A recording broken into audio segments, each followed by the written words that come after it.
He was the most powerful alpha in North America. Yet he sat freezing in the gutters of his own territory, bleeding and begging for scraps. He wanted to see who was truly loyal.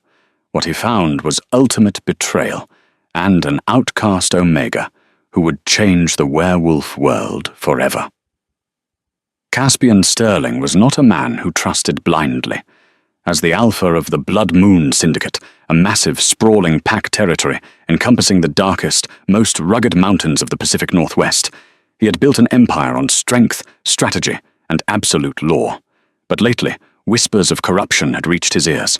Accounts of the lower-ranking pack members starving, while the elite gorged themselves on imported luxuries. Reports of rogue attacks on the borders where his enforcers were supposed to be standing guard. Caspian suspected the rot started from the top.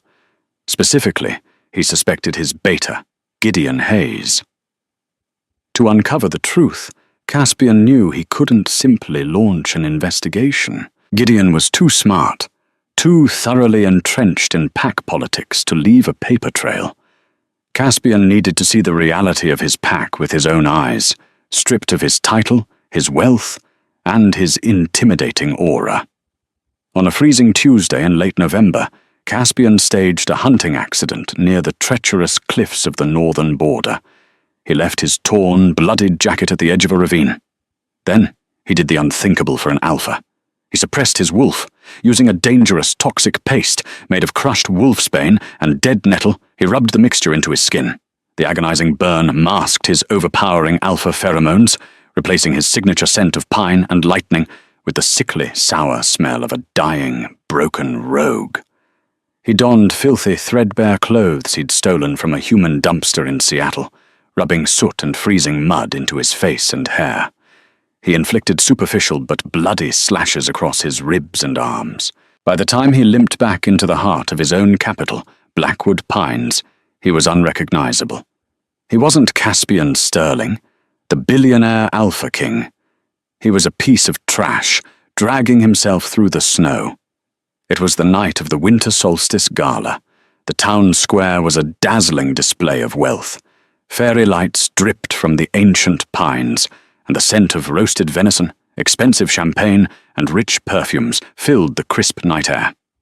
The elite of the pack, wrapped in designer furs and tailored suits, laughed and danced around a massive bonfire. Caspian collapsed near the entrance of the grand pavilion, the freezing slush seeping through his ripped jeans. He reached out a trembling, mud-caked hand. "Please," Caspian rasped, his voice intentionally weak and gravelly. "A scrap of meat. A blanket. I haven't eaten in days." A pair of stiletto heels stopped inches from his face. Caspian looked up to see Sylvia Croft, the daughter of his lead financial advisor. Sylvia was notorious for her vanity, but to Caspian's face, she had always played the sweet, devoted pack member. Now her face contorted in absolute disgust. "You! Get away from me, you filthy stray!" she sneered, deliberately kicking a spray of icy slush directly into Caspian's face. "Guards! Why is there a rogue in the VIP section? It smells like rotting garbage." Caspian bit his tongue, filing her name away. Moments later, the heavy boots of enforcers approached, parting the crowd. And there he was, Gideon Hayes. The beta stepped forward, looking resplendent in a charcoal suit, a silver lapel pin gleaming in the firelight. As the interim leader in Caspian's absence, Gideon was soaking up the power. "What is the meaning of this?" Gideon demanded, his voice devoid of the warm, brotherly tone he always used with Caspian. "Beta Hayes," Caspian begged, forcing himself to cough violently. "I am a wolf of no pack. I was attacked by mountain lions. I beg for sanctuary under the laws of the moon goddess.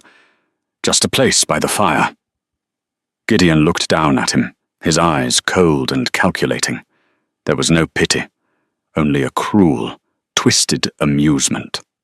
"The moon goddess helps those who are strong enough to help themselves," Gideon sneered, his voice loud enough for the elite crowd to hear and murmur in agreement. "My alpha, may he rest in peace, would never allow weak, pathetic leeches to drain our resources. We are a pack of apex predators, not a charity ward." Caspian's heart turned to ice. My Alpha would never allow this. Gideon was using Caspian's name to justify his own cruelty.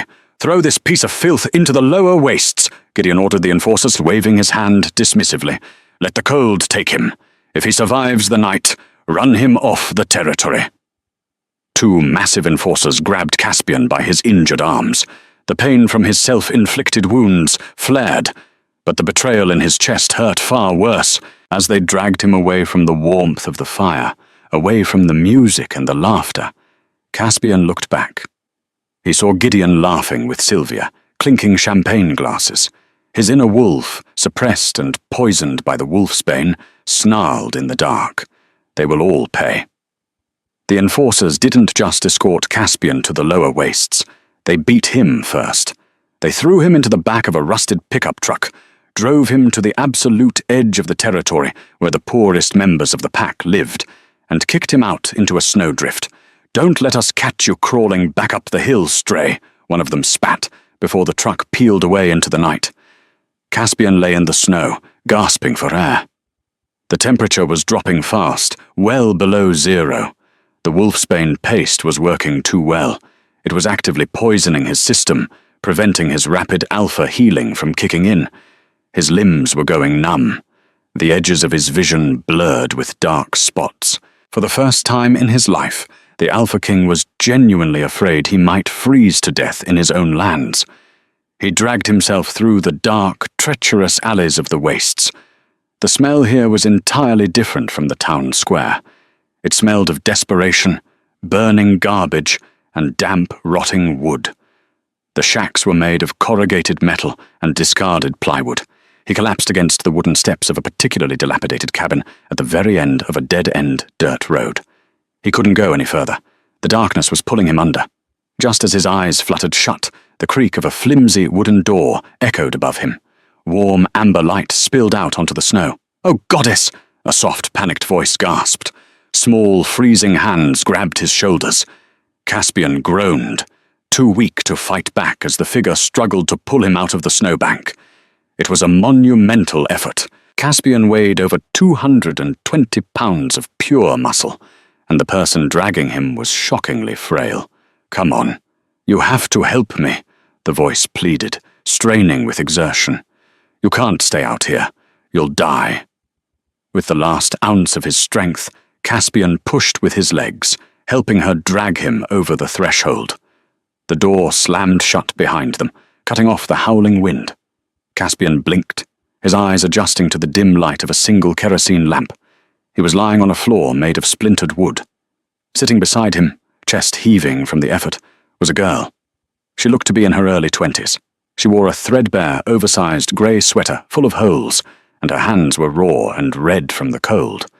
But what struck Caspian the most were her eyes, wide, startlingly clear pools of hazel, filled with an empathy he hadn't seen in years.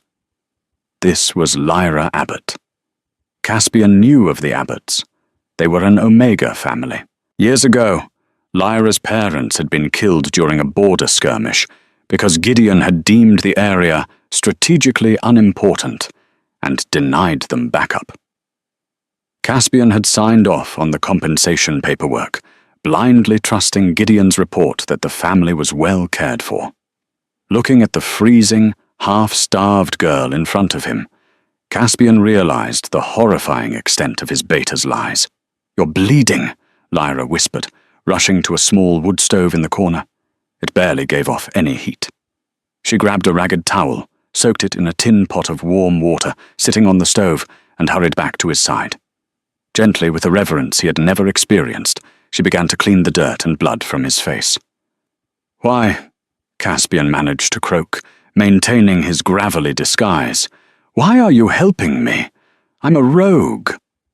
Lyra offered a sad, tired smile. "Pain doesn't care about pack status. You were freezing." She stood up and walked over to a small, rickety cupboard. Caspian watched her intently. The shack was entirely bare. There was a thin mattress on the floor in the corner, a single chair, and the stove. That was it. Lyra opened the cupboard. Inside sat a single, small heel of sourdough bread. It was rock hard and completely stale. It was undeniably her only food. Without a second thought, Lyra pulled it out. She brought it to the stove, poured a small amount of hot water into a chipped ceramic bowl, and broke the hard bread into the water to soften it. She brought the bowl over to Caspian, kneeling beside him. She scooped up a soggy piece of the bread with a wooden spoon and held it to his lips. "Eat," she coaxed softly. "It's not much. It's just bread and a little chicken bouillon I saved, but it will warm your stomach." Caspian's throat tightened. He was a man who dined on Wagyu beef and imported truffles. He had a cellar of wine worth more than this entire side of the mountain. Yet, as he ate the watery, stale bread from the hands of this starving Omega, it was the best meal he had ever tasted, because it was seasoned with absolute, unselfish sacrifice. "You should eat," Caspian whispered, pushing the spoon back toward her. "You're starving." "I ate earlier," Lyra lied, her stomach letting out a quiet, traitorous rumble. She flushed red, looking down. "I'm used to it. My wolf is small. She doesn't need much. Besides, you need the strength to heal."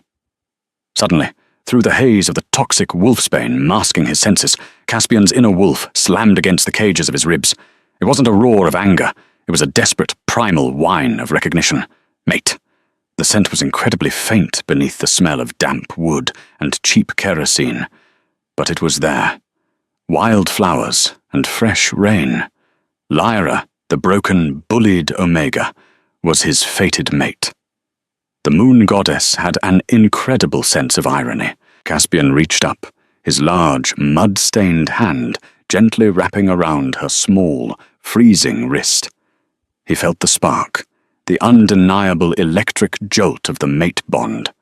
Lyra gasped, her hazel eyes flying up to meet his, clearly feeling the shock wave too. Before either of them could speak, before Caspian could figure out how to reveal his true identity, a terrifying sound shattered the quiet intimacy of the cabin. Crack! The flimsy wooden door splintered inward, kicked off its hinges by a massive steel-toed boot. Snow and freezing wind blasted into the room, blowing out the kerosene lamp. Silhouetted in the doorway stood Wyatt, the ruthless captain of the enforcers, flanked by 3 massive wolves. They were holding heavy wooden batons. "Well, well, well," Wyatt sneered, stepping into the shack, his boots crunching on the splintered door. "Beta Gideon gave the order to sweep the wastes tonight. We're clearing out the trash before Alpha Silas from the Red Moon Pack arrives tomorrow. Looks like we caught ourselves an Omega, harboring an illegal rogue." Lyra scrambled backward, terrified, throwing her frail body directly in front of Caspian to shield him. "He's hurt!" Lyra cried out, her voice trembling but defiant. "He's not hurting anyone. Please, Wyatt, just leave him be." Wyatt laughed, a cruel, guttural sound. He raised his baton, aiming it squarely at Lyra's head. "Harboring a rogue is an exile offense, Abbott. Looks like we're dragging 2 bodies out into the snow tonight." As Wyatt swung the baton downward, Caspian's eyes flashed a brilliant, lethal gold in the darkness. Wyatt's wooden baton descended in a deadly arc. It never reached Lyra. A sound like a thunderclap echoed in the tiny, freezing cabin. Caspian's hand, previously trembling and weak, shot upward with terrifying speed. His massive fingers clamped around the thick oak of the baton, stopping it dead in the air. The sheer force of the impact sent a shockwave through Wyatt's arm, snapping his wrist with a sickening crack. Wyatt screamed, dropping to his knees. The toxic wolfsbane paste on Caspian's skin was still burning, but the lethal threat to his mate triggered a primal, biological override. The suppression shattered. The cramped, dilapidated shack was instantly suffocated by an oppressive, terrifying pressure. It was the pure, unfiltered aura of an Alpha King. The air grew impossibly heavy, smelling of ozone, cracking thunder, and ancient pine. The 3 enforcers behind Wyatt choked, their hands flying to their throats as they were forced to their knees by the sheer, crushing weight of Caspian's dominance. "You dare!" Caspian's voice was no longer the gravelly rasp of a beggar. It was a dark, vibrating rumble that shook the wooden floorboards. His eyes blazed like twin suns in the darkness, cutting through the shadows. He rose slowly, his towering frame dwarfing the room. The illusion of the broken rogue vanished, replaced by a predator of unparalleled lethality. He reached out, grabbing Wyatt by the throat, effortlessly lifting the heavy enforcer off the ground with a single hand. "Who gave the order to execute innocent pack members?" Caspian demanded softly, though the quietness of his tone was more terrifying than a roar. Wyatt gasped, his legs kicking frantically, his eyes bulging in sudden, horrifying recognition. Alpha Caspian, we thought you were dead." "You hoped I was dead," Caspian corrected, his grip tightening just enough to cut off Wyatt's air. "Because dead men cannot witness treason. Beta Gideon ordered this?" Wyatt nodded frantically, a pathetic whimper escaping his lips. Caspian tossed the captain aside like a discarded toy. Wyatt crashed through the splintered doorway, landing in a heap in the snow outside, instantly unconscious. The other three enforcers remained pinned to the floor by Caspian's aura, sobbing in absolute terror. "Return to the barracks," Caspian commanded, his voice echoing with absolute alpha compulsion. "You will lock yourselves in the holding cells. If a single one of you speaks a word of my survival to Gideon, I will personally tear your wolves from your chests. Go." They scrambled up, tripping over themselves as they fled into the blizzard, leaving behind the shattered door.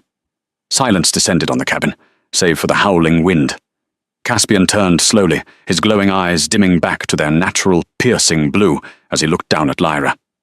She was pressed against the far wall, trembling violently, her hazel eyes wide with a mixture of awe and absolute terror. She had just shared her only meal with the most feared man in North America. "You," she breathed, her voice shaking. "You're the Alpha." Caspian took a step forward, his expression softening entirely. The brutal warlord vanished, leaving behind a man who had just found his missing half. He sank to his knees in front of her, ignoring the freezing wind blowing through the broken door. "I am," he said gently, reaching out to cup her cold cheek. The mate bond sparked again, sending a wave of warmth through both of them that chased away the winter chill. "And you, Lyra Abbott, have more honor and courage in your little finger than my entire beta bloodline." Lyra swallowed hard, leaning instinctively into his touch. "They're going to kill you. Gideon told everyone you fell into the Shadow Ravine. He's taking the Alpha Oath tomorrow at noon when the Red Moon Pack arrives." Caspian's jaw clenched, a dangerous, calculating smile touching his lips. "Let him try. Tomorrow, the Pack will see exactly what kind of monster they've been worshipping. But tonight, I need your help, little wolf." Lyra looked at the bare walls of her freezing shack, then back at the billionaire Alpha. "My help? I need to wash this poison off my skin," Caspian said, looking down at his blistering arms. "And I need you to tell me everything Gideon has done to the lower wastes." For the rest of the night, they barricaded the broken door with the heavy wood stove. Lyra used the last of her clean water to carefully wash the toxic wolfsbane from Caspian's skin. As the poison washed away, his supernatural healing finally kicked in, closing the self-inflicted wounds and knitting his bruised flesh back together. In return, she told him the truth. She told him about the embezzled pack funds, the staged rogue attacks that Gideon used to justify raising taxes on the poorest members, and how Sylvia's father had manipulated the pack's stock portfolio to bankrupt the lower class while enriching the elite. Caspian listened, his fury turning into a cold, unbreakable diamond. His pack was rotting, and tomorrow he would surgically remove the infection. The next day brought a pale, biting sun over Blackwood Pines. The central plaza, usually a place of community, was transformed into an arena of oppressive power. Banners bearing Gideon's family crest were already replacing Caspian's across the town hall. A massive stage had been erected. Gideon stood at the center, draped in a luxurious black fur cloak, looking every bit the grieving, reluctant leader. Beside him stood Sylvia, wearing a designer mourning dress that looked more suited for a red carpet gala, wiping away fake tears for the cameras. Seated in the front row was Alpha Silas of the Red Moon Pack, a notoriously harsh leader who respected only strength and wealth. He watched the proceedings with a critical, unreadable eye, accompanied by his elite guard. My brothers and sisters, Gideon's voice boomed over the speakers, thick with feigned sorrow. The loss of Alpha Caspian is a tragedy that cuts to the bone. But the Blood Moon Syndicate cannot show weakness. We must remain apex predators. Gideon paced the stage, his gaze sweeping over the thousands of pack members gathered in the cold. The wealthy elites cheered near the front, while the impoverished members from the wastes huddled in the back, silent and fearful. To prove our strength to our honored guest, Alpha Silas, we must cleanse our territory of the weak and the treacherous, Gideon declared. He gestured to the side of the stage. Bring out the traitor! 2 enforcers dragged a struggling figure onto the platform. It was Lyra. Her hands were bound with heavy silver chains that burned her wrists, but she held her head high, her hazel eyes completely devoid of fear. This Omega, Gideon snarled, pointing a perfectly manicured finger at her, was caught last night harboring a rogue in the lower wastes, a direct violation of pack law. She represents the rot at the bottom of our society, a drain on our resources. Today her exile will serve as the first act of my new reign. Asa. The elite crowd jeered. Sylvia leaned forward, a cruel smirk playing on her lips. Throw the trash out, Gideon, she called out musically. Alpha Silas narrowed his eyes, clearly unimpressed by the theatrical display of bullying an Omega. Gideon raised his hand to signal the enforcers to drag her away. If you lay another hand on my Luna, Gideon, I will ensure there is nothing left of you to bury. The voice didn't come from the speakers. It came from the back of the plaza, but it carried with such devastating acoustic power that the ground physically trembled beneath their feet. The crowd parted like the Red Sea. Striding through the center of the terrified pack was Caspian. He was no longer the muddy, bleeding beggar. He wore a perfectly tailored midnight blue suit, his shoulders broad, his posture radiating absolute, lethal authority. His eyes were glowing a brilliant, terrifying gold. He didn't just walk, he stalked towards the stage, the air warping around him with the heat of his unchecked alpha aura. Gasps of shock and screams of terror ripped through the crowd. Sylvia shrieked, dropping her champagne glass.